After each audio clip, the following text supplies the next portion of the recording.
இறைவன் வகுத்த நியதிப்படி வாழ்ந்தால் எல்லாம் கிடைக்கும் என்பதற்கு ஒரு அரிய கதையை பார்ப்போமா? திருச்சிற்றம்பலம். ஒரு காட்டில் முனிவர் ஒருவர் குடில் அமைத்து தன் மனைவியோடு வாழ்ந்து வந்தார். முனிவர் சிவபக்தர். குடிலுக்குள்ளே சிவலிங்கத்தை வைத்து வழிபட்டு கொண்டிருப்பவர். காலையில் தியானம் செய்ய, சிவனை நினைத்து வழிபட, அடுத்து குருகுலத்து குழந்தைகளுக்கு பாடம் சொல்லிக் கொடுக்க, இப்படியே தன் பொழுதை கழிப்பவர் முனிவர். மனைவி சிவபூஜை செய்வதற்கு முனிவருக்கு உதவியாக பூக்களை பறித்து கொடுக்க, பூஜைக்கான நெய்வேத்தியம் வைக்க, குடிலை அழகுபடுத்த, இப்படியே இவளுடைய ஒரு நாள் பொழுது போகும். முனிவரும் மனைவியும் ஒற்றுமையான தம்பதிகளாகத்தான் எப்போதும் இருப்பார்கள். ஒவ்வொரு நாளும் இருவருடைய பொழுதும் சரியாகத்தான் போய்கொண்டிருந்தது. ஒரு நாள் முனிவர் சிவபூஜையில் இருந்தார். மனைவி குடிலுக்கு வெளியில் சுத்தப்படுத்தி கொண்டிருந்தாள். அப்போது ஒரு பிச்சைக்காரன் அதன் வழியாக நடந்து வந்தபோது முனிவரின் மனைவியை பார்த்ததும், தாயே, எனக்கு பசி மிகுதியாக இருக்கிறது, சாப்பிடுவதற்கு ஏதாவது இருந்தால் கொடுங்கள் தாயே என்று மிகுந்த பணிவாகத்தான் கேட்டான். முனிவரின் மனைவி சிரித்து கொண்டே, முனிவரின் குடிலில் என்ன இருக்கும் என்று கேட்கிறாய்? வேறு எங்காவது போய் கேளையா. முனிவர் ஒரு நேரம்தான் போஜனத்தை எடுத்துக்கொள்வார். அதனால் அவருக்கு ஏற்றவாறுதானே நான் சமைக்க முடியும் என்றார். பிச்சைக்காரன் அப்போதும் விடாமல், தாயே, பூஜையில் வைத்திருக்கும் நெய்வேத்தியத்தை கொடுத்தால் கூட எனக்கு பசி போய்விடும். தாயே, நான் பசியின் மயக்கத்தில் இருக்கிறேன். இந்த பசிக்கு நீங்கள் எது கொடுத்தாலும் ஏற்றுக்கொள்வேன் என்று திருவோட்டை நீட்டினான். உடனே முனிவரின் மனைவிக்கு கோபம் வந்து, உனக்கெல்லாம் சாமிக்கு படைக்கும் சாப்பாடு கேட்கிறதா? உட்கார இடம் கொடுத்தால் படுக்க இடம் கேட்பது போல் இருக்கிறது உன் பேச்சு. கிளம்பு இங்கிருந்து, இங்கு எதுவும் இல்லை என்றார். பிச்சைக்காரன் அந்த இடத்தை விட்டு சென்று விட்டான். முனிவரின் மனைவிக்கு நாவில் சனீஸ்வரன் ஏறிவிட்டான் என்றுதான் சொல்ல வேண்டும். இதையெல்லாம் கேட்டுக்கொண்டிருந்த முனிவர் குடிலை விட்டு வெளியே வந்தார். மனைவியை பார்த்து, யாரிடம் இவ்வளவு ஆக்ரோஷமாக பேசிக்கொண்டிருந்தாய் என்றவுடன் சிரித்து கொண்டே நடந்ததை கூறினாள் முனிவரின் மனைவி. முனிவர் மனைவியை பார்த்து, ஒரு முனிவரின் மனைவியாக இருந்து கொண்டு பசிக்கிறது என்று யார் வந்து கேட்டாலும் சாப்பாடு போடுவவள் தான் தர்ம பத்தினியாவாள். ஆனால் நீயோ பசி என்று வந்தவனை சாப்பாடு போடாமல் அனுப்பியது ஒரு பாவச்செயல் செய்வதற்கு சமமாகும் என்பது உனக்கு புரியவில்லையா? உன்னை என் மனைவி என்று சொல்லிக்கொள்ளவே நான் வெட்கப்படுகிறேன் என்றார். உடனே கோபத்தில் மனைவி கத்த ஆரம்பித்தாள். இவ்வளவு நாளாக உங்களுக்கு மனைவியாக இருந்து பணிவிடைகளை தவறாது செய்தேன். இத்தனை வருடமாக வாழ்ந்து என்ன பயன்? ஒரு பிச்சைக்காரனுக்காக என்னை எடுத்தெறிந்து பேசுவது எந்த விதத்தில் நியாயம் என்றாள். வந்தவன் பிச்சைக்காரன் என்று நினைக்காதே. இறைவன் வந்து உன்னை சோதித்து விட்டு போகிறார் என்று நினைத்துப்பார். அப்போது புரியும் நீ செய்த தவறு. இப்படியே இருவருக்கும் வாக்குவாதம் முற்றியது. கடைசியில் முனிவரின் மனைவி, இனிமேல் உங்களோடு என்னால் வாழ முடியாது.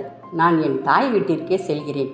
இனி எக்காரணத்தை கொண்டும் என் முகத்தில் முழிக்கக்கூடாது என்று அழுத்தம் திருத்தமாக சொல்லிவிட்டு போய்விட்டாள்.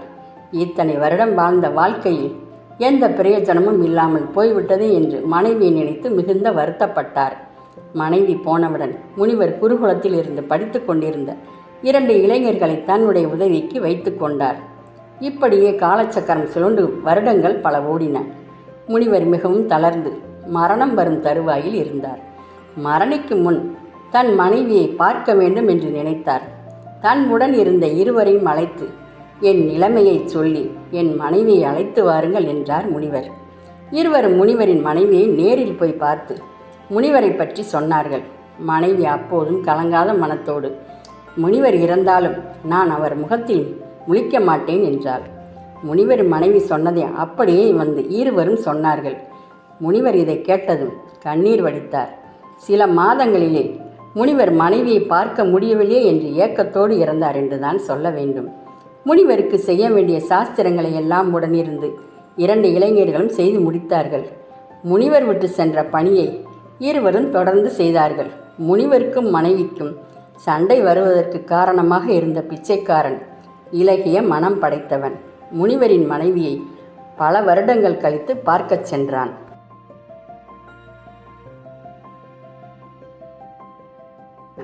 முனிவரின் மனைவியை பார்த்ததும், தாயே, என்னை அடையாளம் தெரிகிறதா உங்களுக்கு என்றான். இல்லை, உன்னை யார் என்று எனக்கு தெரியவில்லை என்றாள். தாயே, நான் சொல்வதை கோபப்படாமல் கேளுங்கள். நீங்களும் முனிவரும் பிரிவதற்கு காரணமாக இருந்த பிச்சைக்காரன் நான் தான். நீங்கள் முனிவரை விட்டு பிரிவதற்கு பின் ஒரு நாள் முனிவரை பார்க்கச் சென்றேன். முனிவரே, என்னை மன்னித்து விடுங்கள். உங்கள் சொந்த விஷயத்தில் நான் தலையிடுகிறேன் என்று நினைக்க வேண்டாம். நான் ஒரு சாதாரண பிச்சைக்காரன்தான். எனக்கு சாப்பாடு இல்லைன்னு சொன்னதற்காக நீங்கள் மனைவியை பிரிந்து வாழ வேண்டுமா? அவர்களுக்காக நான் உங்களிடம் மன்னிப்பு கேட்கிறேன். தயவு செய்து உங்கள் மனைவியை அழைத்து வாருங்கள் என்றேன். என் மனைவி கோபித்து கொண்டு போன விஷயம் உனக்கு எப்படி தெரியும் என்று கேட்டார். பசி அதிகமாக இருந்ததால் என்னால் நடக்க முடியாமல் உங்கள் குடிலுக்கு எதிரே இருக்கும் மரத்தடியில் தான் அமர்ந்திருந்தேன். உங்கள் இருவருக்கும் நடந்த சண்டையெல்லாம் பார்த்து கொண்டுதான் இருந்தேன். உங்கள் மனைவி கோபத்தோடு போனதையும் பார்த்தேன். எனக்குள் ஏதோ ஒரு தவறு செய்தது போல் நான் உணர்ந்தேன். நம்மால் தானே கணவன் மனைவி இருவரும் பிரிந்தார்கள். அப்போதே ஒரு சபதம் எடுத்தேன். இனி சாகும் வரை யாரிடமும் கை நீட்டி பிச்சை எடுக்கக்கூடாது. தினமும் ஒரு நேர சாப்பாடு கிடைத்தாலும் உழைத்து சாப்பிட வேண்டும் என்று நினைத்து இந்த இடத்திலே என் திருவோட்டை தூக்கி எறிந்தேன். அன்றிலிருந்து பிச்சை எடுப்பதை விட்டுவிட்டேன் என்று முனிவரிடம் நான் சொன்னவுடன் முனிவர் கண் கலக்கத்தோடு, இவ்வளவு இலக்கிய மனமா உனக்கு என்று என்னை கட்டிப்பிடித்தார். தாயே, முனிவர் நல்லவர்தான். உங்கள் மீதும் அளவு கடந்த பாசத்தை வைத்திருந்தார்.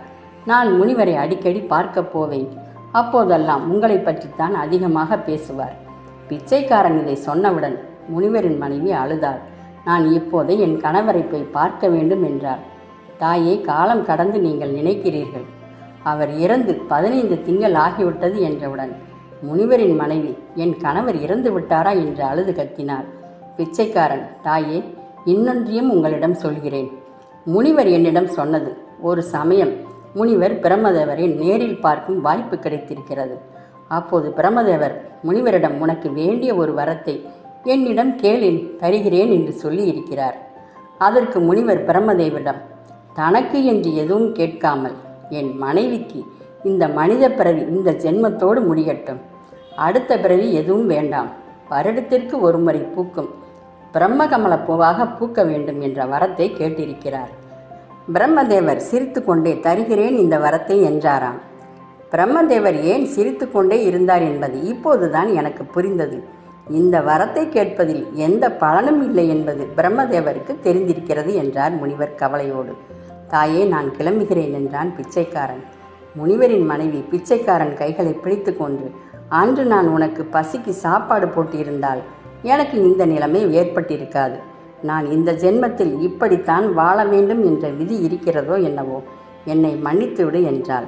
பிச்சைக்காரன் மனதில் இருந்த பாரத்தை எல்லாம் இறக்கி வைத்தது போல் அந்த இடத்தை விட்டு கிளம்பினான் சந்தோஷமாக. இந்த ஜென்மத்தில் யாருக்கு என்ன கிடைக்குமோ அதுதான் கிடைக்கும். இறைவன் வகுத்த நியதிப்படி வாழ்ந்தால் எல்லாம் கிடைக்கும். இல்லை என்றால் முனிவரின் மனைவி போல் கைக்கு எட்டியது வாய்க்கு எட்டவில்லை என்பது போல் ஆகிவிடும். இதுவெல்லாம் இறைவன் செயலோ? அன்பே சிவம். நன்றி.